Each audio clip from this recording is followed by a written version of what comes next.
As I was waiting in line at the grocery store the other night, thinking about a challenging situation in my life, where it feels like everything is burning around me, my thoughts turned to the story of Shadrach, Meshach, and Abednego. These were contemporaries of Daniel, the same who was cast into a lion's den.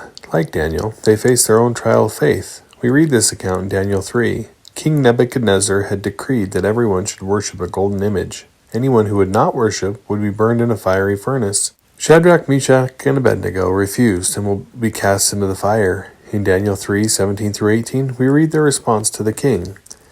If it be so, our God, whom we serve, is able to deliver us from the burning fiery furnace, and he will deliver us out of thine hand, O king. But if not, be it known unto thee, O king, that we will not serve thy gods, nor worship the golden image which thou hast set up. These young men had tremendous faith in their God. They knew he could save them from the fire if he chose to. But if not, they would still worship him only. But if not. That phrase elicits even more contemplation. What if it is the Lord's will for me to stay inside this fiery furnace? What if his plan is to not save me out from the fire? Will I still have faith in him? Will I still worship him? Do I have the faith to not be healed? I think one of the most important parts of that story of Shadrach, Meshach, and Abednego comes to us in Daniel chapter 3, verses 22 through 25. Therefore, because the king's commandment was urgent, and the furnace exceeding hot, the flame of the fire slew those men that took up Shadrach, Meshach, and Abednego. And these three men, Shadrach, Meshach, and Abednego, fell down, bound into the midst of the burning fiery furnace. Then Nebuchadnezzar the king was astonished, and rose up in haste, and spake, and said unto his counselors, Did not we cast 3 men bound into the midst of the fire? They answered and said unto the king, True, O king. He answered and said, Lo, I see 4 men loose, walking in the midst of the fire, and they have no hurt, and the form of the 4th is like the Son of God.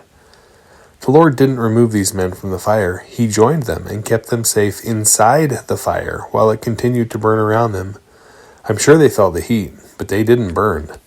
These men had their faith tested and were not kept from the fire, while another person, King Nebuchadnezzar, was learning a lesson from God. The king eventually let them out of the fire and seemingly learned an amazing lesson. I'm seeking direction from the Lord about how to get out of the fire I feel like I'm in. Maybe I'm supposed to stay right in the middle of it. Maybe I'm not the only one who has to learn a lesson from the Lord, and I'm just supposed to stay where I am. Maybe the Lord's plan isn't to save me from the fire by removing me from it.